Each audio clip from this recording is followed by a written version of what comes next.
დღევანდელ დილის გადაცემაში ჩვენ ვილაპარაკებთ საქართველოს პრეზიდენტის გამოსვლაზე გაეროში.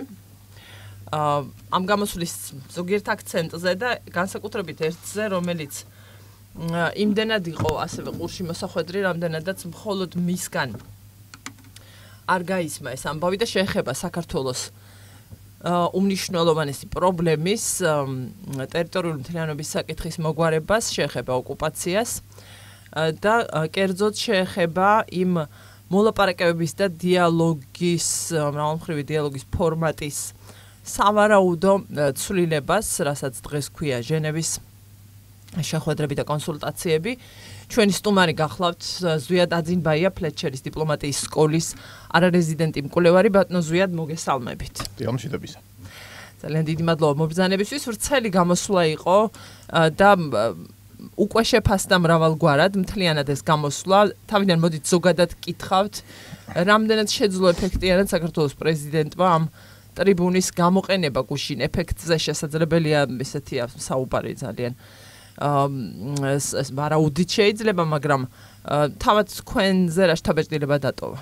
საბოლოო ჯამში იმ ადამიანებმა, ვინც საქართველოს არ იცის, ან საქართველოს რეგიონალური ან ევროატლანტიკური უსაფრთხოება, ამ შემთხვევაში შეიძლება იფიქრათ, რომ მიმზიდველი გამოსვლა იყო. ჩემი აზრით, ერთ-ერთი პარალელი, რაც ჩემმა კოლეგებმა საქართველოში და ამერიკაში ან სხვაგან გამოიყენეს, იყო ვლადიმირ ზელენსკისთან შედარება, ჩვენი პრეზიდენტის, რადგანაც უკრაინასა და საქართველოს თითქმის ერთ და იგივე პრობლემები აქვს სხვადასხვა მასშტაბის.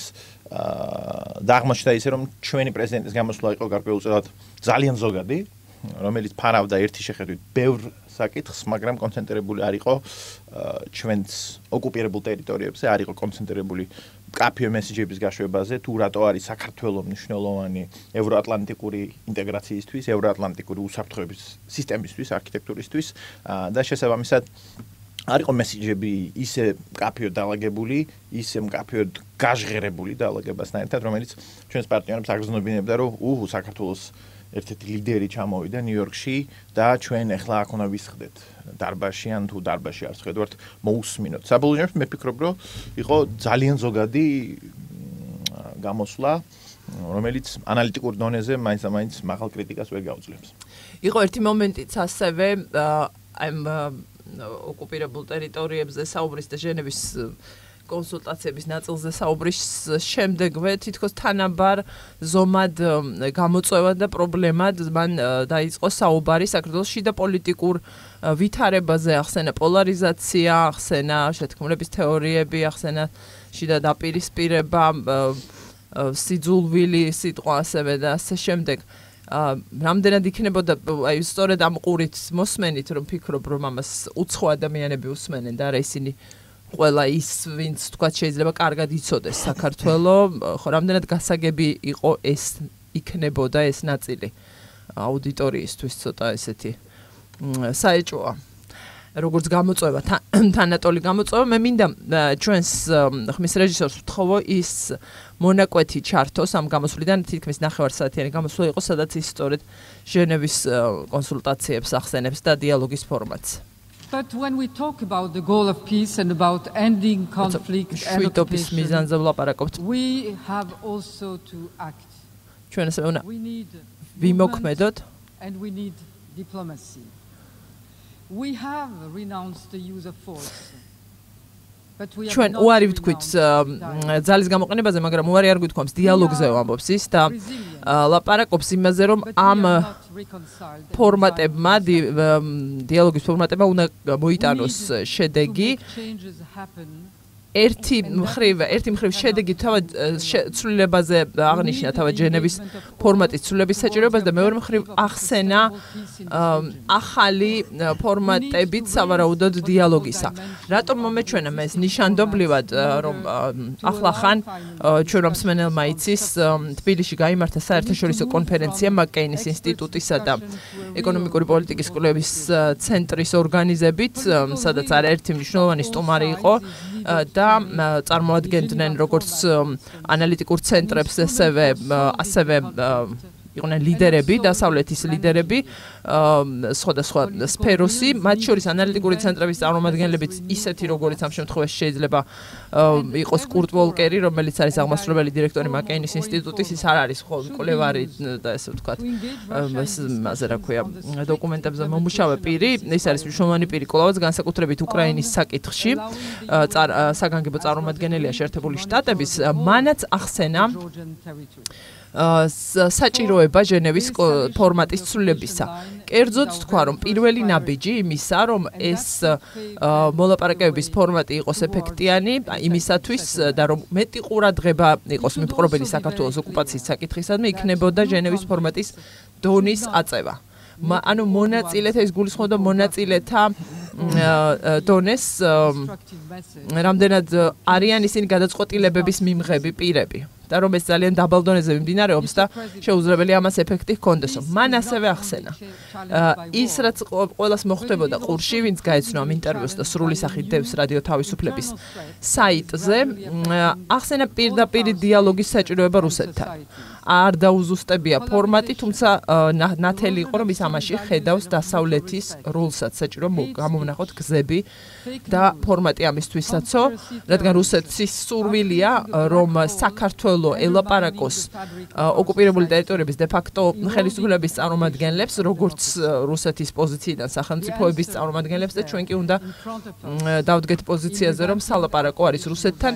რუსეთი დღეს არ არის იმ მდგომარეობაში ჩაყენებულიო, რომ მას პასუხი მოეთხოვებოდეს იმ ყველაფრისთვის, რასაც ის საქართველოში აკეთებს და არა მხოლოდ საქართველოში, მაგრამ ამ კონკრეტულ შემთხვევაში ბუნებრივია ჩვენ მეტი ვილაპარაკეთ საქართველოზე და მათ შორის უკრაინაზეც, რა თქმა უნდა, ამ შესაძლებლობას ხელიდან ვერ გავუშვებდი. ჩვენ გვახსოვს ასევე ჟენევის ფორმატის დონის აწევის ინიციატივა, თუ არ ვიცი რა დაბარქვა, ოსტხოში თქვა ამის შესახებ პრემიერ-მინისტრობის დროს გიორგი კვირიკაშვილმა. ამის შემდეგ არ ყოფილა რაიმე ესეთი განვითარება ან ძვრა. რა ვიცით ამაზე, რა ვიცით ამ პერსპექტივაზე და როგორ უყურებს თქვენ ეს იქნება ბატონო ზვიად ალბათ დამეთანხმებით ერთგვარი ცდელობა შეიცვალოს სტატუს კვო, შეიცვალოს თვითონ დიალოგის დინამიკა. კი, ნებისმიერი ფორმატის სულები პირველი უნდა ვთქვათ, რომ იმ ყველა ფორმატიდან ჩვენს ხელში არის, ჩვენს დიპლომატიას ბევრი შრომა დაჭირდა იმისთვის, რომ 2008 წელს ომის შემდგომ ჟენევის ფორმატი შეექმნა. ჟენევის ფორმატი ყველაზე ღირებული ფორმატია ჯერჯერობით რაც გვაქვს და თუ ის რამენაირად განახლდება, ძალიან ფრთხილად უნდა მოვეპყრათ ოღონდ ნებისმიერ განახლების ცდელობას, რომ ჩვენ ბერკეტები არ დავკარგოთ და ამავდროულად ვინმეს ფაქტობრივი აღიარება არ მოგვიწიოს იმ თვალსაზრისით, რომ მხარებად დავპატიჟოთ მაგალითად ოკუპირებული ტერიტორიების დე-ფაქტო წარმოადგენლებს ჟენევის ფორმატზე. ჟენევის ფორმატს თუ მაღალ ნიშნულზე ავიყვანთ, ამ შემთხვევაში ცხადია საინტერესო იქნება, ძალიან მნიშვნელოვანია შიგნით როგორ მოხდება სტრუქტურირება ამ ყველაფრის, იმიტომ რომ იცით საქართველოს და რუსეთის გარდა არიან იქ ეუთოს, ევროკავშირის და შეერთებული შტატების წარმომადგენლები და შეერთებული შტატების დონეზე და ყველა დონეზე თუ მაღალ დონეზე ავა, მე ვფიქრობ, რომ შეიძლება ამან გარკვეული ცვლილებები მოიტანოს მით უმეტეს ფორმატების შეხვედრის შემდეგ გარკვეული გადაწყვეტილებების მიღების თვალსაზრისით. თუმცა ჟენევის ფორმატის ან ნებისმიერი ფორმატის ცალკე ან მაღალ დონეზე ან დაბალ დონეზე აწევა, ჩამოწევა, ცალკე აღებული ბევრს არაფერს არ ნიშნავს, ამას უფრო ფართო გაგებით ჭირდება საქართველოს უფრო სწორი და მკვეთრი პოზიციონირება და ჭირდება დეოკუპაციის ანტიანექსიური ან რაც კიდე ის დავარქვათ სტრატეგია. სტრატეგია ჯერჯერობით სამწუხაროდ ჩვენ არ გვაქვს, ჩვენ გვაქვს გარკვეული ეგრეთ წოდებული საგზაო რუკები, რომელიც კონტექსტიდან ზოგჯერ ამოგლეჯილ საინტერესო რაღაცებს აკეთებს, მნიშვნელოვან რაღაცებს, მაგრამ სტრატეგიულად თუ შევხედავთ იმ მიზანს, რასაც საბოლოო დეოკუპაცია ქვია, რასაც საქართველოს ნატოში სწრაფი ინტეგრაციის თვალსაზრისით მედეგობის გაზრდა ქვია და საქართველოს დიპლომატიისთვის ბერკეტების გაზრდა ქვია, ამ თვალსაზრისით ცოტა მოიკოჭლებს, ცოტაზე მეტად ალბათ. ამიტომ ჯერ გვჭირდება სტრატეგია, ამ სტრატეგიას ჭირდება საქართველოში, როგორც ოპოზიციის სამოქალაქო საზოგადოებას, ვისაც კი აძარდებს საქართველოს დეოკუპაცია, ამ ყველას ჩართულობა მიუხედავად ერთმანეთის არ მოწონებისა და მოწონებისა, შემდეგ შეგვიძლია ვილაპარაკოთ ნებისმიერ ფორმატზე. ცალკე აღებული ფორმატის ამოგლეჯილად ასე თუ ისე აწევა შეიძლება არაფერს არ ნიშნავდეს. ხო, აბსოლუტურად. ანუ ეს არის ერთ-ერთი კომპონენტი, უნდა განიხილებოდეს ერთ-ერთ კომპონენტად ამ პროცესში, რაიმე დინამიკის შეტანისთვის, რასაკვირველია და ბევრი სხვა რამ უნდა ახლდეს მას. ფონად სწორედ იმისთვის, რომ რაღაც რომ იტყვიან ბიძგი მიცეს და რაღაცა ძალა შეძინოს, მსმენელი ყავს ხაზზე? 2988 ტელეფონის ხმა გავიგონე 327-ია ჩვენ ტელეფონის ნომერი 2988 ერთი რამ არის რომ დღეისთვის და საინტერესოა ეს საიდან შეიძლება დაიწყოს ჩვენ ვიცით რომ რაღაცნაირად კი ხშირად მეორდება შეიძლება კარგი უკეთესი იქნებოდა უფრო ხშირად იყოს წამოწეული ის რომ რუსეთი არასრულებს 2008 წლის 12 აგვისტოს შეთანხმებას უკვე ჩვენთვისაც რაღაც ისეთია გასამეორებლად თითქოს არა საინტერესო მაგრამ ძალიან მნიშვნელოვანი და არსებითი საკითხია რომ რუსეთი ყოველთვის უგულებელყოფდა ცეცხლის შეწყვეტის ამ შეთანხმებას ცეცხლის შეწყვეტა და საომარი მოქმედებები და ამის შემდეგ პირიქით რუსეთი არათუ არასრულებს კიდევ უფრო აუარესებს ვითარებას იმ თვალსაზრისით რომ მისი მეტი ძალა ახლა წარმოდგენილია ოკუპირებულ ტერიტორიებზე და ის ამას სრულიად დაუფარავად აკეთებს რასაც არ უნდა აცხადებდეს ამა თუ იმ ტრიბუნიდან და აი სწორედ ამის დაძვრის ერთ-ერთ ბერკეტად ხედავდა კურტ ვოლკერი ჟენევის ფორმატის დონის აწევას. ეს უნდა იყოს მიზანი და ისედაც უნდა იყოს თეორიულად დღესაც, მაგრამ ვიცით რომ ვერ ხდება ამის გაკეთება ვერანაირი ბერკეტით. გავაგრძელებ ამ თემას ბატონო ზვიად თქვენთან ერთად მსმენელი გვყავს მგონი ახლა მართლაც ხაზზე დილა მშვიდობის გისმენთ. დილა მშვიდობის არ გვესმის მსმენელის ხმა, არ ვიცი რა არის ამის მიზეზი. 2988-327-ია ჩვენ ტელეფონის ნომერი. შუამავალი 2008 წლის შეთანხმების იყო ევროკავშირი. ევროკავშირი საფრანგეთის პრეზიდენტის სახით, რომელიც წარმოადგენდა მაშინ ევროკავშირის თავმჯდომარეს და ევროკავშირის საბჭოსი რამდენად შეიძლება როგორც მემკვიდრეს დღესაც კლავაც ევროკავშირს დავაკისროთ გარკვეული პასუხისმგებლობა ამაზე. ევროკავშირის როლი, ასე თუ ისე ამ ხელშეკრულების მიღმა დავიწყებული იქნა, რაც აბსოლუტურად არასწორია, იმიტომ რომ კი იცით ევროკავშირი ჩართული არის უკრაინის კონფლიქტში, მათ შორის ნორმანდიის ფორმატში, სადაც გერმანელი ფრანგები შუამავლის როლს კისრულობენ რუსებსა და უკრაინელებს შორის. დაახლოებით მსგავს ფორმატში მეორე საკითხია როგორ კარგად მუშაობს ეს ფორმატი, მაგრამ ის რომ ფორმატი არსებობს და ის რომ ფორმატით რაღაცების მიღწევა შეიძლება აბსოლუტურად სწორია. ჩვენ ფიქრობ რომ გავუშვით ხელიდან ეს შესაძლებლობა და შეიძლება კიდე ამ შესაძლებლობის ასეთ უკან მოbrunება. ერთ-ერთი შანსი ამის იყო ქალბატონი პრეზიდენტი ის მეორე საფრანგეთთან საუბარი, როდესაც პრეზიდენტ მაკრონს შეხვდა, არ იყო ცხადად დაყენებული ეს საკითხი, რომ პრეზიდენტ მაკრონს როგორც მემკვიდრეს, პოლიტიკურ მემკვიდრეს ამ ხელშეკრულებისა საფრანგეთის, ასე ვთქვათ, და ერთ-ერთ ლიდერს, ევროკავშირის ლიდერი ქვეყნის პრეზიდენტს ისევ რეინიციირება მოეხდინა ამ საკითხის და უფრო მაღალ დონეზე აეტანა. აბსოლუტურად შესაძლებელია და ეხლაც მე ფიქრობ რომ ვკარგავთ იმ თვალსაზრისით რომ ევროპელების ასე ვთქვათ ჩართულობას ევროკავშირის ჩართულობას ზოგად დონეზე უკმაყოფილდებით ჯერდები და მეორე მე რაც ბევრი ხანია მგონი არის შეერთებული შტატების უფრო მკვეთრი ჩართულობის გარეშე გაჟღერდა ასევე შეერთებული შტატების სპეცწარმომადგენლის დანიშნაზე ან ამ საკითხზე საუბარზე ამაზეც უნდა ილაპარაკოს ქართულმა დიპლომატიამ და ამაზეც დროს აბსოლუტურად ვკარგავთ ეხლა და ეს ყველაფერი ასევე არ მოხდება მთლიანი კომპლექსური მიდგომის გარეშე კომპლექსური მიდგომაში გულისხმობ მაგალითად საქართველოს ოკუპირებული ტერიტორიების მცოცავი ანექსიის ან ეხლა უკვე ახლად გაჟღერებული შეიარაღების აფხაზეთის ეგრეთ წოდებული შეიარაღების გეგმა ეს ყველაფერი უნდა მოაქციოთ რომ რუსეთის წინააღმდეგ სანქციებს შეუერთდეს საქართველო იმიტომ რომ პრაქტიკულად ჩვენ ახლა შეუშინდით როგორც სახელმწიფო რაც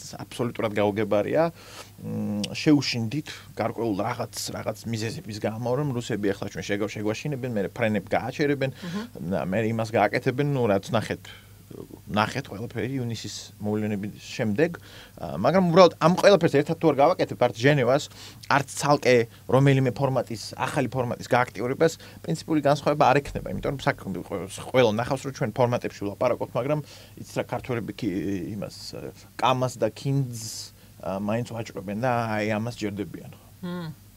აი ხა თქვენ გისმენთ და წავედი გონებით და ვიცი რომ იცნობთ გაეცანით ამ ინტერვიუს რუსეთის საგარეო საქმეთა მინისტრისა.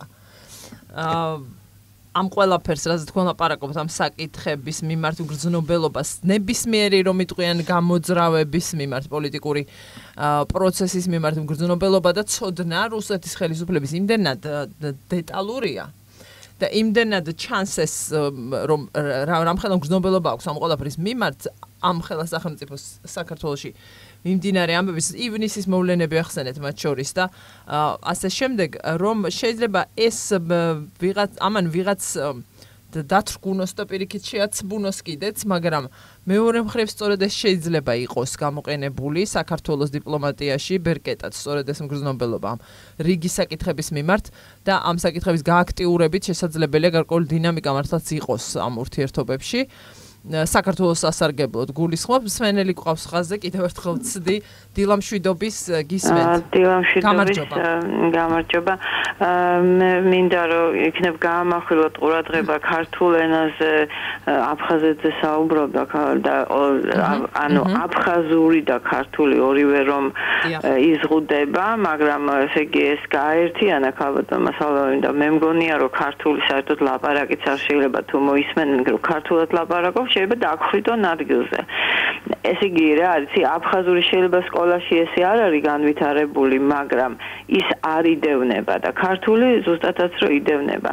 და ოსეთშიც არც ოსეთი რასაც ახლა დაარქვეს, ახალგორის რაიონშიც კი უკვე ქართულენოვანი სკოლა აღარ არსებობს. ამაზე მე რაც უსმინე არაფერი უთქვამს.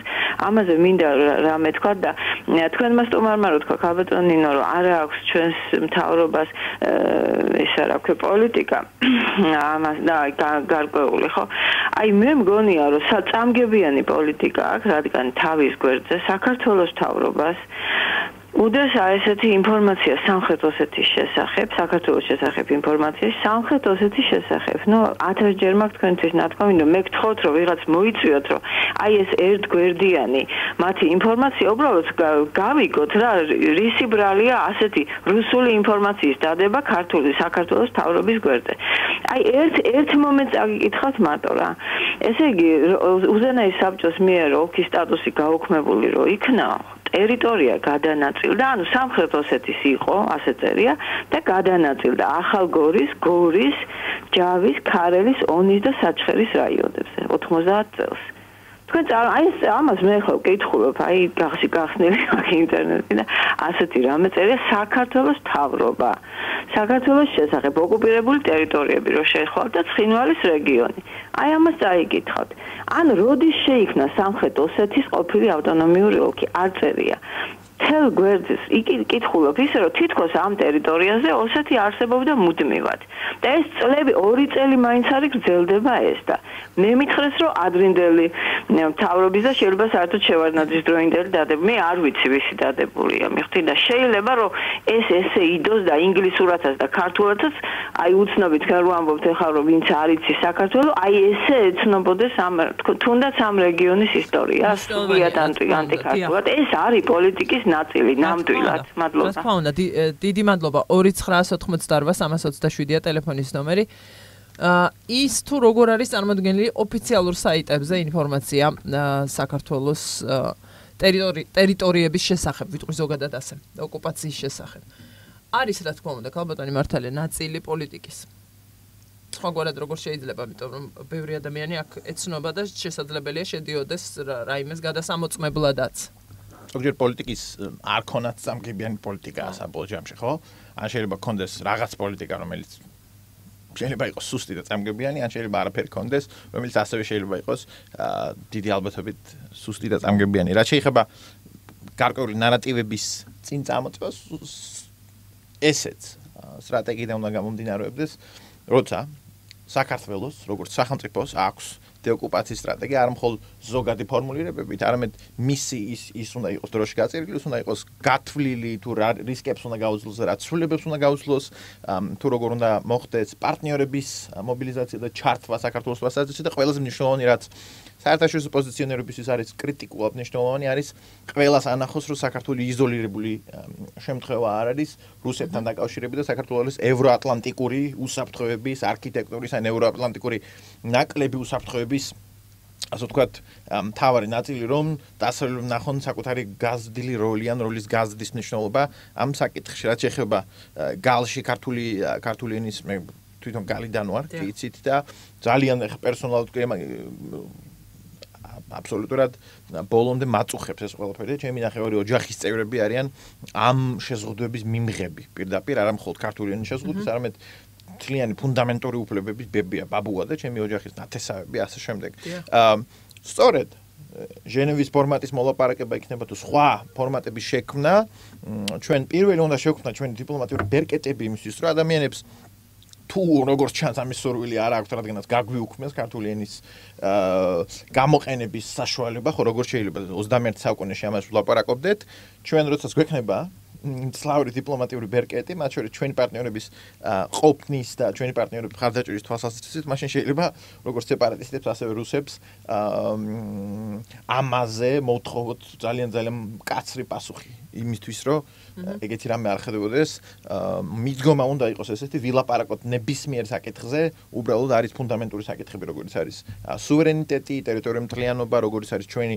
მოქალაქეების უფლებები ადგილზე მათი უსაფრთხოება და ასე შემდეგ ამას არაფერი ეს საკითხები არ განიხილება რამე სხვანაირად ეს უფლებები უნდა იყოს გარანტირებული და ასე შემდეგ ჯერჯერობით როგორც ჩანს ეს არ შეიძლება რომელიმე მაგალითად ბევრი მეგობარი მყავს სახელმწიფო სტრუქტურებში რომელიც IPRM-ის ან სხვა ფორმატებში მონაწილეობენ ძალიან პატრიოტი ძალიან პროფესიონალი ადამიანები მას უბრალოდ როგორც ვიტყვიან whole of government მთელი სახელმწიფოს და მთელი მთავრობის მხარდაჭერა ჭირდებათ მათ შორის საკანონმდებლო თვალსაზრისით რომ ისინი წავიდნენ ძლიერი ამ მოლაპარაკებაზე და რაღაცის მოტანა შეძლონ აბსოლუტურად IPRM ინციდენტების პრევენციისა და მათზე რეაგირების მექანიზმის ფარგლებში მიმდინარე შეხვედრები გახლავთ მსმენელი ყავს ბატონო ზვიად კიდევ ერთი ხაზზე დილამ შვიდობის გისმენთ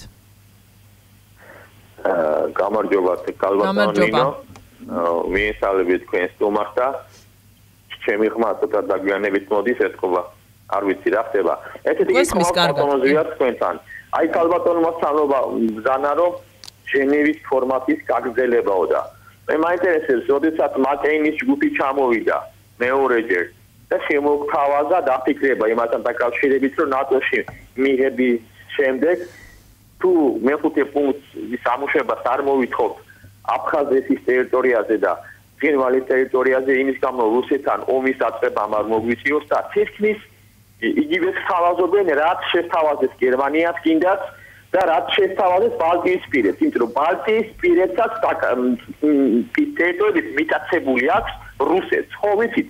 მაგრამ ეს თავიანთი განვითარებისთან დაკავშირებით რუსეთმა მეტი აღარ იცოცხლოს, ზღვარი დაუდეს.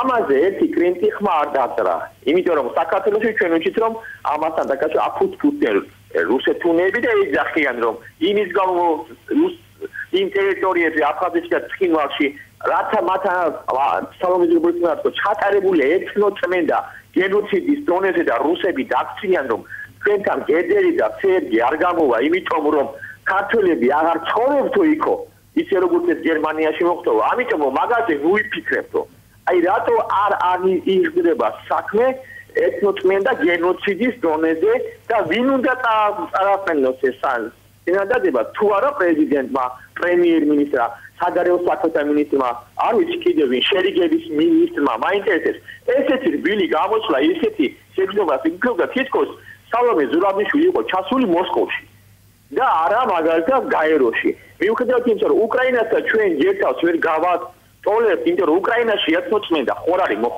მომხდარი მე მგონი ადრეა ჯერ ამისა და ღმერთმა დაეფაროს უკრაინა რომ ისეთი ეთნოწმენდა მოხდეს როგორც ჩვენთან და აი მაინტერესებს რას ნიშნავს ახალი ფორმატი თუ არა მაკეინის ჯგუფის ფორმატი შეიძლება რომლებიც პოსტებზე არ არიან მაგრამ პროფესიონალები არიან და იციან ეს საქმე როგორ უნდა გაკეთდეს სხვა რა გზა გვაქვს ამიხსენით თავაზობენ ხო? რუსეთის შიშით ახლა არ უნდა შევიდნენ ნატოში? კითხვა, მადლობა. 2988-327 ნომერი გისმენთ ბატონო ზვიად. დიდი მადლობა. მე ვფიქრობ აბსოლუტურად სწორი აქცენტები ქონდა ჩვენს მსმენელს დასმული. მეხუთე მუხლს რაც შევეხოთ უფრო სწორედ გარკვეულ აქცენტებს, ასაც ვილაპარაკეთ პრეზიდენტის გამოსვლისას ეთნოწმენდა საერთოდ არ იყო ნახსენები. ძალიან სამწუხაროა, იმიტომ რომ ეს არის ერთ-ერთი ყველაზე დიდი დანაშაული, რაც ოკუპაციო ძალას აქვს ჩადენილი და მათ შორის ორკესტრირებული თავის დროზე ბევრი წლის წინ. მე ვარ პირადად ეთნოწმენდის მსხვერპლი, სხვა ბევრ ადამიანს შორის საქართველოში. შესაბამისად და ეს არის კაცობრიობის წინააღმდეგ ჩადენილი დანაშაული საერთო სამართლის მიხედვით. და ყველა მორალური სტანდარტის მიხედვით შესაბამისად ამის არ გამოტანა და რაღაც ეგრეთ წოდებული მიჩქმალული, ეგრეთ წოდებული დიპლომატიური ენით და რაღაც სტანდარტული ენით საუბარი არის უბრალოდ კომუნიკაციის დიპლომატიური და ლიდერული შეცდომა ან რამე სხვა. მეორე რაც შეეხება მეხუთე მუხლს, მაკეინის ჯგუფს რო ეძახის ჩვენი მსმენელი, ის ადამიანი რომელიც არის საქართველოს მეგობრები. საქართველოს მეგობრები, მათ შორის კურტ ოკერი ამავდროულად იყო თქვენი ცით შეერთებული შტატების ელჩი ნატოში. მისი კომპეტენცია ნატოსთან მიმართებაში ერთ-ერთი ყველაზე მაღალი, ჩახედული არის უაღრესად ამ შიგა დისკუსიებში და ასე ვთქვათ, პროცესში, რომელიც ჩვენ სასარგებლოდ უნდა მოატრიალოთ როგორმე. მე ვფიქრობ, რომ მეხუთე მუხლის საკითხი, რომელიც ბატონმა რასმუსენმა წამოწია საქართველოს ყოფნის დროს, აბსოლუტურად რელევანტურად უნდა იქნას გახდილი და საქართველოს როგორც სახელმწიფომ და არა რომელიმე მთავრობის შტომ ან ცალკე ამოგრეჯილმა რომელიმე ბიუროკრატმა წარმომადგენელმა კი არ უნდა ილაპარაკოს ამაზე სტრატეგია უნდა დაიწეროს, ამაზე მოლაპარაკების კამპანია უნდა აეგოს იმ თვალსაზრისით, რომ საქართველოს ამ გზას ადგას, რადგანაც ვფიქრობ მეხუთე მუხლით ოკუპირებული ტერიტორიების დროებით არ დაფარვა, ბერკეტს გამოაცლის ნატოს საქართველოსადმი სკეპტიკურად განწყობილ ნატოს წევრ სახელმწიფოებს და საქართველოს პოზიციონირებას გააძლიერებს ნატოში შიგნით და საქართველოში იმ დანაპირის შესრულებას, რასაც ქვია საქართველოსთვის ნატოში გაწევრიანება, რომელიც 2008 წელს როგორც იცით ევროატლანტიკურმა თანამეგობრობამ საქართველოს მისცა მსგავსი დაპირება. აბსოლუტურად სწორია. კონტექსტი დამოგლეჯილად იქნა ეს საკითხი ახლა აგორებული, იცით რომ სხვა დროსაც იქნა ეს გაჟღერებული მეხუთე მუხლის საკითხი და ფიქრობ რომ ეს როგორც დეოკუპაციას დააჩქარებს, ასევე საქართველოში ყველანაირ სტაბილურობას გაზრდის და საქართველოს რელევანტურობას გაზრდის უბრალოდ საერთაშორისო უსაფრთხოებაში და ევროატლანტიკურ ურთიერთობებში. აბსოლუტურად ფიქრობ რომ შესაძლებელია, ამას ეს არ არის რაღაც საჩუქარი, იცით რა თქვენ ახლა უარი თქვით და ჩვენ ზეგ შეგიშვებთ ნატოში, ამას ძალიან ბევრი შრომა ჭირდება, რომ დავარწმუნოთ ჩვენი პარტნიორები, მათ შორის სკეპტიკურად განწყობილი პარტნიორები. ჩვენ არ ვფიქრობდით მაშინ იმაზე რომ იქ არ ყოფილიყო ნატო. ლავროვი იხსენებს 2000 თავისებურად იხსენებს 2008 წლის ომს საქართველოსთან.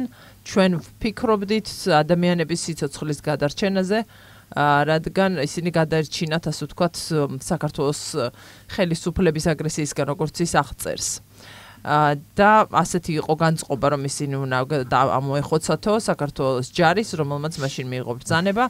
მაგრამ რასაკვირველია ნატოს მოახლოება ჩვენს საზღვრებთან ქმნის საფრთხეს რუსეთისთვის ამბობს. მე ვადასტურებ ამავე ინტერვიუში ამბობს ლავროვი სხვა მონაკვეთში, რომ ჩვენ არ გვსურს რომ ნატო შემოსაზღვროს, ესე ვთქვათ, ჩვენს ირგვლივ ტერიტორია და მიებჯინოს ჩვენს საზღვრებსო, მოაწყოს წვრთნები, განალაგოს შეერაღება და ასე შემდეგ. ერთი არის ამ ტექსტების პირდაპირ აღქმით გაგება, რა თქმა უნდა, გულუბრყვილობა იქნება და არავინ ჩვენ ასეთი არ ვართ, მაგრამ საყურადღებო გზავნილებია და არის აქ რომ გვიყვარს ხოლმე ამის გამოყენება მათრახის და თაფლაკვერის პოლიტიკაო.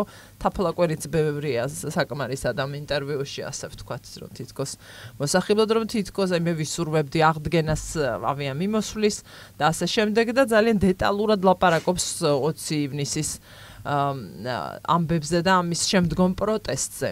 რუსეთის საგარეო საქმეთა მინისტრი. მსმენელი ყავს ბატონო ზვიად ხაზზე, ეს ნაწილი მთავრდება, მსმენელს მოусმინო და შემდეგ გავაგრძელებთ ახალი ამბების შემდეგ. დილა მშვიდობის გისმენთ. დილა მშვიდობის გემიცვალე.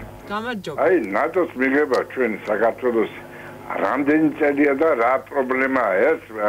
რუსეთის გავლენა თუ არა სოციალისტური ბანაკიდან ვინც იყო ქვეყნების უყოლა მიიღე ნატოში. ჩვენთან ის იმიტომ რომ რუსეთს დიდი ძალა აქვს მე ასე ვფიქრობ და არ უნდა ნატოს რომ გადაეკიდოს ეს არის მთავარი მიზეზი თორე რა დემოკრატია ისეთი რუმინეთი ახლა რო ჩამოთვალო ისეთი ქვეყნებია იქა ნატოში გაწევრიანებული რომ ჩვენ ბევრად უკეთესები არაფრით არ იქ მაგრამ აქ რუსეთის ისა ძალა მადლობა დიდი მადლობა გაზიარებისთვის თქვენი მოსაზრების ვიდრე ჩემი კოლეგა შემოვიდოდეს სტუდიაში თუ გსურთ გამოხმაურება მსმენელის აბსოლუტურად ვეთანხმები რომ პოლიტიკური საკითხია რუსეთს თავის ბერკეტები აქვს და მათ შორის არაფორმალური ვეტო როგორც ჩანს ჩრდილოატლანტიკურ ალიანსში ფორმალური მათ არ აქვს და ეხლა ჩვენზე არის დამოკიდებული როგორ უფრო და უფრო დღის წესრიგში დავაყენებთ ამ საკითხს დღის წესრიგში დავაყენებთ ჩვენს თავს როგორც მნიშვნელოვანს მხოლოდ არა მხოლოდ ჩვენთვის არამედ მთელი ევროატლანტიკური პარტნიორობისთვის და დიდი მადლობა ჩვენი მსმენელი ამაზე ფიქრობს მე ფიქრობ რომ ეს არგუმენტი გაქარწყლდება კარგ შემთხვევაში რამდენიმე წელს საქართველოს როცა ნატოში აუცილებლად შევა ვიდრე გადავიდოდე საკითხზე რომელიც ჩემი კითხვა არის მუდმივი და სწორედ ამ პროცესის დაძვრას ეხება მინდა კითხოთ ინგლისურში და პრეზიდენტმაც ეს გამოიყენა და ვიცით რომ საერთაშორისო ორგანიზაციები მათ შორის ევროკავშირის სადამკვირვებლო მისია იყენებს ამ ტერმინს ადმინისტრაციული სასაზღვრო ხაზი როცა ლაპარაკია ოკუპაციის ხაზზე ხაზი რომელიც პლუს არ არის სტატიკური და მოძრავია ჩვენს რეალობაში ვიცით რამდენად გამართლებულად თვლით და რამდენად მნიშვნელოვნად თვლით ასეთ დეტალებზეც ყურადღების მიქცევას აბსოლუტურად დეტალები ყველაზე დეტალი არის მაგალითად ადმინისტრაცია ეს გამოდის ხო დეტალი არის დროშა მაგრამ სახელმწიფოს ერთ-ერთი მთავარი სიმბოლო არის ხო დეტალი არის გერბი ან ჰიმნი და საქართველოს ან სხვა ყველა ნებისმიერი სახელმწიფოს ერთ-ერთი მთავარი სიმბოლო არის შესაბამისად მსგავსი სიმბოლიკა როგორიც არის თუნდაც ადმინისტრაციულ საზღვარს უწოდებთ ოკუპაციის ეს არის თვალის დახუჭვა ზოგადად და ზუსტად პრობლემის მიმართ არის რომ ნაწილობრივ ვიცით რა ჩვენ ვაღიარებთ ნაწილობრივ ოკუპირებულია მაგრამ ნაწილობრივ არ გავახიზიანოთ ვინმე გავახიზიანოთ არ ვიცით ეს როგორც ჩანს ასე თქვა ადილგულიანებს იმ მეორე ხაზ მიღმა ოკუპაციის ხაზ მიღმა მყოფ როგორც სეპარატისტებს ასევე რუსეთის ცალკეშტოებს ერთი დიდი სეპარატისტული ძალა უბრალოდ ერთი დიდი საოკუპაციო ძალა არის და ნუ იცით რა რაღაც ორმაგი სტანდარტებით ლაპარაკობენ და ექსპლუატაციას ეწევიან თავიდან ბოლომდე ამ ყველაფრის ისეთი რაღაც დემარკაციის ზოლი რო იყოს როგორც ჩრდილოეთ და სამხრეთ კორეას შორის არის 38 პარალელი და რაღაც დემილიტარიზებული ზონა და ამ შემთხვევაში შეიძლება სხვა რაღაცას ვილაპარაკოთ მაგრამ რაღაც ადმინისტრაციულ საზღვარს როცა ეძახიან რომლის გადმოწევა ხდება ისე როგორც მათ უნდათ აბსოლუტურად გაუმართლებელია მისთვის ადმინისტრაციული საზღვრის ან სასაზღვრო ზოლის წოდება ის არის საოკუპაციო ზოლი რომელიც აბსოლუტურად უნდა მოიშთოს ერთ პერიოდი როცა საქართველოს დეოკუპაცია მოხდება და ეს შეიძლება რატომ ამბობ ამას შეიძლება ხა რაღაცა კირკიტად ჩათვალოს ვიღაცამ როცა ამას უწოდებ ოკუპაციის ხაზს უწოდებ ადმინისტრაციულ სასაზღვრო ხაზს რა თქმა უნდა ხო ეს ფიქრობ იმაზე რომ ოკუპანტისთვის ეს არის მისაღები ამ ეტაპზე და ისედაც მისაღები ტერმინი რადგან ის ხომ აცხადებს რომ მე სახელმწიფო ვარ ის უბრალოდ რუსეთი აცხადებს რომ ეს ორი დამოუკიდებელი სახელმწიფოა და ესეც ადმინისტრაციული და თანაც სასაზღვრო ხაზი ამდენად ვთვლი გაუგებრა და გაუმართლებლად როგორც საქართველოს ისევე საერთაშორისო პარტნიორების მხრიდან ნარატივის ნაწილია ზუსტად რაზეც ჩვენ წინ ამ სემინართან ლაპარაკობდით როგორ აი მაგალითად ლაპარაკობ ძალიან დიდი საუბარი მიდის ახლა სტრატეგიულ კომუნიკაციაზე რაღაცაზე ხო როცა სანამ სტრატეგიულ რამის კომუნიკაციაზე უნდა მიხვიდე მანამდე პოლისი და სტრატეგია ეგრეთ წოდებული პოლისი უნდა კონდეს და სტრატეგია რომ მისი კომუნიკაცია შეცვლა ან მისი კომუნიკაცია შეცვლა ან სტრატეგიული კომუნიკაცია ამ შემთხვევაში არის ის თუ როგორ სტრატეგიის კომუნიკაცია ერთი მხრით და მეორე სტრატეგიულად კომუნიკაცია გარკვეული საკითხებზე და ეს მაგალითად ნარატივი თუ არ განვითარებული შენი რომ ამას უწოდება ოკუპირებულ ხაზს იმას უწოდება ამას ამ შემთხვევაში მერე გაქვს კოორდინირებული მესიჯი და შენი უფრო ცხადად ესმის ამა თუ იმ პარტნიორს და საერთაშორისო საზოგადოებას შენც მოქალაქეებს პირველ რიგში. და დაუბრუნდეთ ძირითად თემას ჩვენი საუბრის, რაც არის დღეს სავარაუდო, სასურველი, არასასურველი ეს ყველას განსჯის საგანია, მაგრამ ფაქტია რომ არაფერი დროის გასულით გაყვანით, ამ სტატუს-კვოს შენარჩუნებით არაფერი საქართველოსთვის არაფერი სასიკეთო არ ხდება და არა მხოლოდ საქართველოსთვის, მოდით ასე ვთქვათ, მაგრამ აქვს თავისი რისკები. როცა რაღაცის ამოძრავებას იწყებ, იმიტომ რომ ვერ განსაზღვრავ 100%-ით საით წავა ის, რა სიჩქარით წავა, რა შედეგს მოიტანს, რა საფრთხეებს შექმნის თავად ეს პროცესის გააქტიურება. როდესაც შენ გულისხმობ საქართველოს საერთაშორისო პარტნიორებთან ერთად, ხა იდეალურ სურათს ვხატავ, შექმნი ვითარებას იმისთვის, რომ რაღაცნაირად დინამიკა შესძინოს საქართველოს ოკუპაციის პრობლემის მოგვარებას. ესე იგი, რაღაცას მოითხოვ, პირობაც რომ არ დააყენო წინასწარ, ამის მოთხოვნის შეუსრულებლობის შემთხვევაში მოგეთხოვება გარკვეული რეაგირება. ეს ყველაფერი უნდა იყოს, რა თქმა უნდა, გათვლილი და დაწყობილი. რამდენად ხედავთ ამისთვის მზადყოფნას. თქვენ სანქციების საკითხიც ახსენეთ გაკვირით და რომ საქართველოს უნდა შეუერთდესო. ესეც ამის ნაწილია და შედის მათ შორის იმაში, რომ რისკები არის გასათვლელი. აბსოლუტურად. როგორც ვილაპარაკეთ, დინო, დიპლომატიური ბერკეტები არის კუნთოვანი სისტემის განვითარებასავით, ხო? თქვენ შეგიძლიათ ნებისმიერ ადამიანს შეუძლია სპორტ დარბაზში იაროს კონსისტენტურად კვირაში 4ჯერ და დაახლოებით 1 წლის თავზე ის რაღაც შედეგს ნახავს საკუთარ ორგანიზმზე, რომ მისი კუნთოვანი სისტემა განვითარდება. ასე არის, ასე ადარებთ? ხო. თქვენ შეგიძლიათ ასევე ერთი დღე ადგეთ და გაბრაზებული შევარდეთ სპორტ დარბაზში 10 საათი ივარჯიშოთ და დაილეწებით. ხო, ადამიანი უბრალოდ დასუსტება ფიზიოლოგიურად. ეს არის ზუსტად დიპლომატიური ბერკეტის მოპოვება ან დათმობა, ხო? თუ გინდა ბერკეტი მოიპოვო, ამას სჭირდება ძალიან მცირედით მშენებლობა ადგილზე, ხო? აზრის მომწიფება იქნება, სტრატეგიის გაკეთება იქნება, პარტნიორების მობილიზება და მერე შეგიძლია რაღაც ფორმატზე ილაპარაკო, ხო?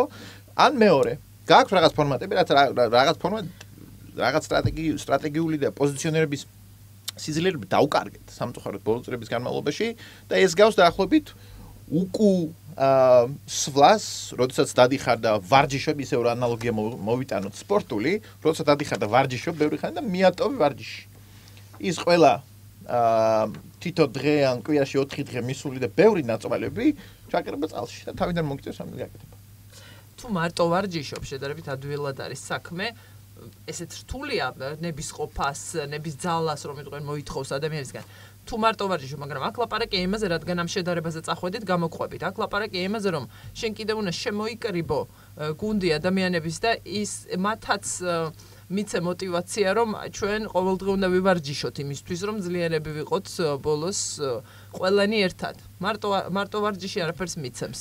მეტაფორებში კიდე შეგვიძლია შორს წავიდეთ ვთქვათ, რომ თქვენ ვარჯიშობთ იმისთვის, რომ მაგალითად თქვენს სამეზობლოში ხულიგნები ცდილობენ თქვენს დამცირებას, ხო? საერთაშორისო პოლიტიკაში რუსეთთან ჩვენი მიმართება ზუსტად ეგ არის, რომ არის დიდი ხულიგანი ადამიანი, რომელიც უბრალოდ ჩვენ ვართ პატიოსანი ადამიანი, ჩვენ საზღვარს იქით არ ვიცევით, მაგრამ ხულიგანს უნდა რომ ჩვენ საზღვრებში აქეთ შემოვიდეს და ჩვენი კუნთოვანი სისტემის განვითარება ანუ უფრო პრაქტიკულად დიპლომატიის და უსაფრთხოების გაძლიერება ზუსტად უდრის იმას, რომ ჩვენს მეგობრებთან ერთად, რომლებიც ასევე ამ კვარტალში შეიძლება ცხოვრობდნენ, ჩვენს ამ ხულიგანს ვაჩვენოთ, რომ თქვენ სივრცეში არ შემოდივართ, უბრალოდ ჩვენშიც ნუ შემოხვალთ, თორემ ძვირი დაგიჟდებათ ამის გაკეთება. აქეთკენ უნდა იყოს ამდენ ანალოგიებს რომ მოვჩეთ. ჩვენი პრინციპული დიპლომატია და უსაფრთხოების არქიტექტურის გაძლიერება სწორედ ჩვენი პარტნიორების დახმარებით და შიგა მობილიზებით და სიძლიერით სწორედ აქეთკენ უნდა იყოს მიმართული. და რაც შეეხება სანქციების თემას. რომელიც თავის დროზე თუ სწორად მახსოვს, თუ ზუსტად მახსოვს, უკრაინის პრეზიდენტმა, ყოფილმა პრეზიდენტმა პოროშენკომ ეს წინადადების სახით შეთავაზა საქართველოს პარლამენტის სპიკერს ვიზიტისას. თუ სწორად მახსოვს, ამას არ მოყოლია არანაირი ესე ვთქვათ პასუხი და განვითარება, გავიდა რამდენიმე წელი და ეს საკითხი ისევ წამოიჭრა, ანუ დისკუსიის თემა გახდა. თუმცა ხომ არ ფიქრობთ და რადგან ვახსენე კურტ ვოლკერი და მასთან ინტერვიუ, მან ამ ინტერვიუში თქვა რომ ეს გარკვეულწილ რთულია წარსულში მომხდარის გამო ის რა თავის დროზე არ გაკეთდა ახალი სანქციების დაწესებას მიცე დღეს იმპულსი იმისთვის რაც მოხდა 11 წლის წინ. ამას აბსოლუტურად სწორი პირველი რომ თავის დროზე მომხდარი არ არის, იმიტომ რომ განგრძობითია ოკუპაცია, ყოველ დღე რაღაც ხდება, იქ ადამიანები იტაცებენ ცხელ ფაზაში უბრალოდ იმაში სროლის ფაზაში არ იმყოფება, თორე სხვა ყველა პარამეტრით არის მიმდინარე პროცესი და არც შემთხვევაში არ გაჩერებულა, იმიტომ რომ არალეგალურად იმყოფება რუსეთის შეიარაღებული ძალები საქართველოს ტერიტორიებზე, პირველი რაც ოკუპაცია, ეთნოწმენდა აქვს გაკეთებული და ამაზე არავინ არ აგებია ჯერჯერობით პასუხი და მესამე შეიარაღებას ეწევიან ამ ხალხის, არა მხოლოდ საქართველოს წინააღმდეგ ამ შემთხვევაში, არამედ დასავლური ინტერესების, დასავლური ყოფნის წინააღმდეგ საქართველოში და ეს პირდაპირ კავშირში მოდის ჩვენ წინააღმდეგ გადადგმულ ჩვენი სახელმწიფოების წინააღმდეგ მოდის პირდაპირ კავშირში. შესაბამისად არ არის არც შემთხვევაში ეს ცალკე ან ძველი საკითხი, ჩვენ უბრალოდ დავაძველებთ ამას, ეს იქნება ერთ-ერთი რამ, რასაც დაძველება ღვინოსთან შედარებით არ მოუხდება არანაირად. ჭირდება ალარმიზაცია ყველასი, მათ შორის ჩვენ მეგობრების და სკეპტიკურად განწყობილი ხალხის რო ნახოთ, იცით რა, ეს არც 2008 წელს დაწყებულა და არც 2008-ში დამთავრებულა და არც დამთავრდება თუ ასე რბილად მიუდგებით ამას. რამდენად არის დამოკიდებული, ალბათ ბევრს აქვს ეს კითხვა, ამ ასე ვთქვათ, ამ საკითხების გააქტიურება საერთაშორისო ასპარეზზე, რამდენად არის დამოკიდებული, რა წილად არის დამოკიდებული საქართველოს კუნთების სიმაგრეზე გნებავთ, მზადყოფნაზე, დიპლომატიურ მზადყოფნაზე, ყველა თვალსაზრისით მზადყოფნაზე და რამდენად საერთაშორისო ფაქტორებზე და გარემოებებზე და ვითარებაზე. აბსოლუტურად ყველა ერთად აღებულზე არის ეს დამოკიდებული, ყველაზე დიდი ფაქტორი, ყველაზე დიდი X ფაქტორი საქართველოა, თვითონ შიგნით საქართველოს უნდა გაერკვეს. ყველაზე დიდი თulit მაინც. ჩემი აზრით ყველაზე დიდი X ფაქტორი თვითონ საქართველოა, იმიტომ რომ საქართველოს გაერკვეს. შიგნით უნდა მოგვარდეს, როგორც იტყვიან, როგორც ერთ-ერთი ცნობილი ადმირალი იყო და სანამ სოფლიოს დაალაგებ, ლიდერებს მოუწოდებ და მომდევნო მომავალ ლიდერებს, სანამ სოფლიოს შეცვლას დააპირებთ, თქვენი ლოგინი დაალაგეთ. ზუსტად ეხება სამწუხაროდ ჩვენს ვითარებას, როდესაც ჩვენ გვჭირდება ჩვენი ოთახი მოაწესრიგოთ, სანამ გავალთ და სხვებს დავპატიჟებთ ან ჩვენს ოთახში, ხო? ჩვენს მეგობრებს, მაგალითად სტუმრებს. ჩვენ პოლიტიკურად უნდა მოუწესრიგდეთ ადგილზე, უსაფრთხოების თვალსაზრისით უნდა მოუწესრიგდეთ და ერთხელ და სამუდამოდ უნდა გახდეს საქართველოს დიპლომატია, საგარეო ურთიერთობები, ევროატლანტიკური კურსი, უსაფრთხოება ნებისმიერი პარამეტრით უნდა გახდეს პოზიციისთვის, ოპოზიციისთვის, ყველაზე მეტად ანტაგონისტურად თუნდაც განწყობილი ხალხისთვის ერთიანობის სივრცე. ხო? თუ ეს ასე არ გახდება და ჩვენ ისე ვილაპარაკებთ, რუსეთი გვინდა თუ ნატო, ეს უბრალოდ ფუნდამენტურად შეცდომილი მწდარი დამოკიდებულება არის და ჩვენ სანამ ამას არ მოვაგვარებ და რა თქმა უნდა ამას ემატება ჩვენი დემოკრატიის ხარისხი, ამას ემატება ჩვენში კანონის უზენაესობის საკითხი, რომელიც კი იცით ნატო მხოლოდ და მხოლოდ სამხედრო ბლოკი არის, ეს არის სამხედრო პოლიტიკური ბლოკი და ნატოში არსებული სახელმწიფოები არიან დემოკრატიული სახელმწიფოები, მათ შორის არა მყიფე დემოკრატიები, არამედ გაძლიერებისკენ მიმართული და ძლიერი დემოკრატიები და ჩვენ ნატოში შესვლა ზუსტად აი ამ კომპლექსურ მიზნებს ემსახურება. ერთიანობის საჭიროებაზე რომ ბრძანებთ, ეს უიმრივია სადღეგრძელო არ უნდა იყოს და რა გზას ხედავთ იმისთვის, რომ ეს თემა გახდეს ერთიანობის საფუძველი მთელი საზოგადოებისთვის? ჯერჯერობით ხედავთ, რომ ეს თემა, ოკუპაციის თემა არის პირიქით გამყოფი. ყოველ შემთხვევაში პოლიტიკური, ასე ვთქვათ, საზოგადოების და საბამისად მერე ვინც ვის უჭერს მხარს თუ არ უჭერს და ასე შემდეგ. აქ თავარი არის ყველა მაგალითად ეგრეთ წოდებული ელიტებს რო თავი დავანებოთ, თავარი ერთი ფუნდამენტი საქართველოს მოქალაქეების აბსოლუტური უმრავლესობა, დიდი უმრავლესობა უჭერს საქართველოს ნატოში და ევროკავშირში ინტეგრაციას მხარს. მორჩა, ყველა ვინც ამას არ გადაცარგმნის საკუთარ მოქმედებაში, მას შორის ითვლება, რომ ერთად უნდა დასხდნენ, ყველას ვისაც უნდა, ვისაც პრეტენზია აქვს პოლიტიკურ საზოგადოებრივ მოძრაობებში, სამოქალაქო საზოგადოებებში, კერძო სექტორში არ აქვს მნიშვნელობა, ყველას ვისაც გონია, რომ საკუთარი ჩართულობა არის მნიშვნელოვანი, რელევანტური ამ პროცესში, უნდა გაითვალისწინოს ეს პრინციპი, რომ 75-80% ესეთი მხარდაჭერა ნატოში ინტეგრაციისთვის, ნატოში ინტეგრაციის მიმართ ყოფნის მიმართ, ნატოს წევრ სახელმწიფოებს უმეტესობას არ აქვს. ხო? ესეთი პოპულარული და სამოქალაქო მხარდაჭერის შესაბამისად, მათ მოუწევთ უბრალოდ ამაზე ფიქრი, საუკეთესო გზებზე ფიქრი, თუ როგორ გახადონ ეს ერთიანობის სიმბოლო და მე მათ შეუძლიათ იდებატონ ეკონომიკური მოწყობის მოდელზე, სოციალურ მოდელზე, პენსიებზე და ასე შემდეგ. უბრალოდ ეს უნდა გახდეს ხელშეუხებელი, როგორც ეს იყო, როგორც ასე მოხდა ცენტრალურ და აღმოსავლეთ ევროპის ქვეყნებში, რომლებიც საბჭოთა კავშირის დაშლის შემდეგ შევიდნენ ნატოში. ხო, მაგრამ ვინც არ თარგმნის ამ სტატისტიკას თავის, ასე ვთქვათ, ვინც არ ითვალისწინებს პოლიტიკაში, მას მაინც აქვს უმრავლესობის არა, მაგრამ მნიშვნელოვანი მხარდაჭერა მოქალაქეების ნაწილის. და სწორედ ამ ძალებს გულისხმობს ისევ წავალ რუსეთის საგარეო საქმეთა მინისტრის. მე არ მიყვარს ხოლმე ზედმეტი მნიშვნელობის მინიჭება, მაგრამ ცოდნა არის საჭირო და გათვალისწინება გზავნილების. იმის უბრალოდ ამის ცოდნა მაინც საჭიროა, რა თქმა უნდა. რომ საქართველოში გამოჩნდნენ და პოზიციებს იძლიერებენ შერაცხადი პოლიტიკოსები. და ის სწორედ ამათზე ამყარებს რუსეთი თავის პოლიტიკურ იმედს, ასე ვთქვათ, და ნათელი იყო აქამდეც. ანუ რას ვამბობ, ამას მაინც როგორც ჩანს აქვს ნიადაგი. რაღაც ნიადაგი ყველაფერს აქვს, მათ შორის რა ქვია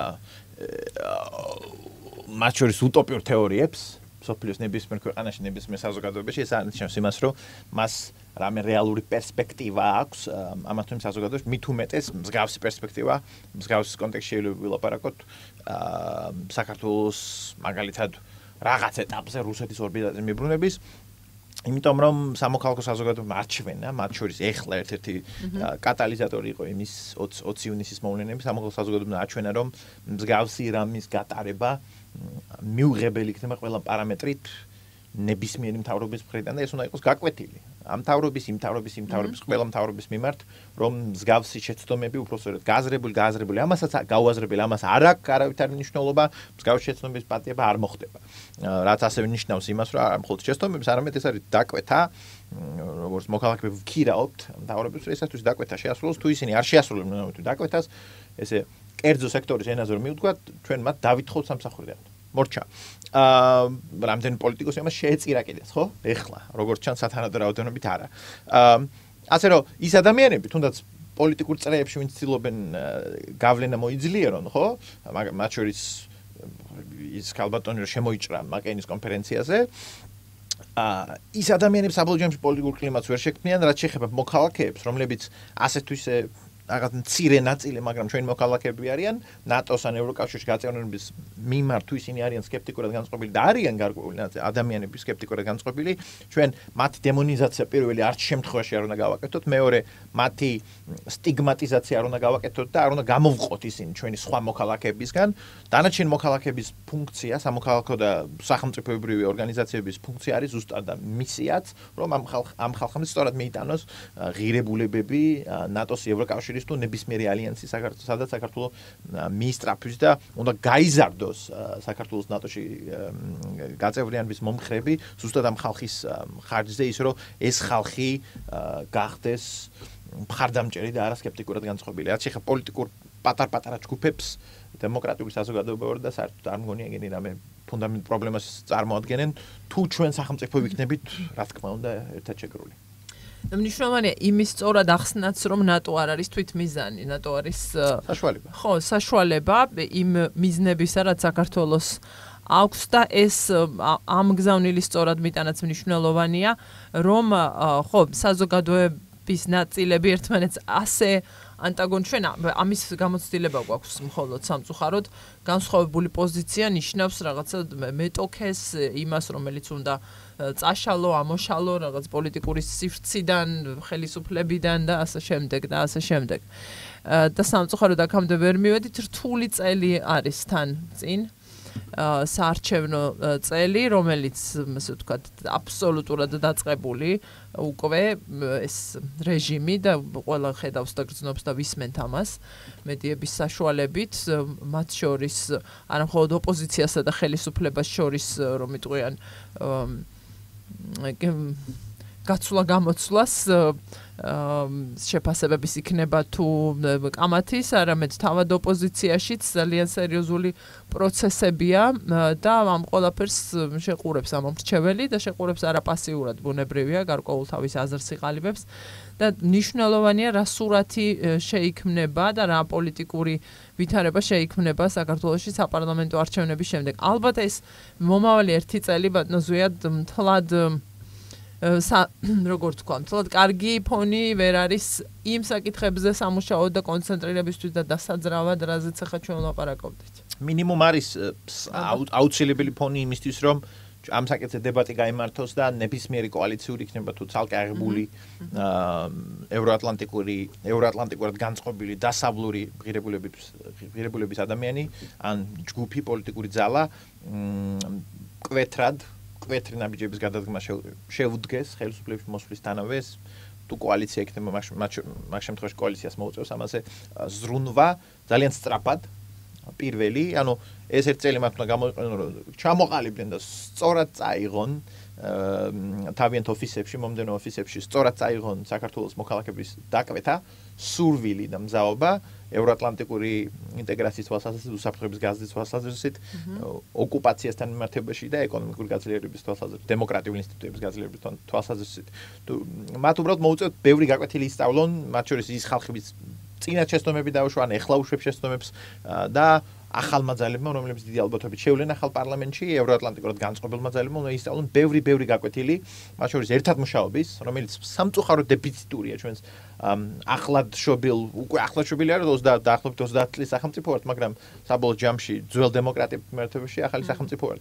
ახლად შობილ სახელმწიფო, სადაც ამის დიდი ფუფუნება სამწუხაროდ არ ქონია და თუ გვინდა იქ ვიყავთ ზუსტად კოალიციურობა, დებატი და სტრატეგიულ საკითხებზე ერთად დაждდომა არის ამის კრიტიკულად აბსოლუტურად და იმ სახელმწიფოებმა ვინც ეს გაიარა ეს გზა მსგავსი, ასე ვთქვათ, საბჭოთა ბანაკის ქვეყნები განსაკუთრებით მოუწოდებენ საქართველოს იყოს ერთიანი ქვეყნის გარეთ ერთიანი იყოს ყველა წარმომადგენელი ყველა პოლიტიკური ჯგუფის, როცა საქმე ეხება საქართველოს საერთო ინტერესს. ძალიან დიდი მადლობა უნდა გითხრათ მობრძანებისთვის. ზვიად აძინბაია, ფლეტჩერის დიპლომატიის სკოლის არარეზიდენტი მკვლევარი იყო ჩვენი სტუმარი. ლაპარაკობს რადიო თავისუფლება. დიდი მადლობა მსმენელებს ყურადღებისა და აქტიურობისთვის. მე გემშვიდობებით ხვალამდე თვალყური გვადევნეთ ინტერნეტში.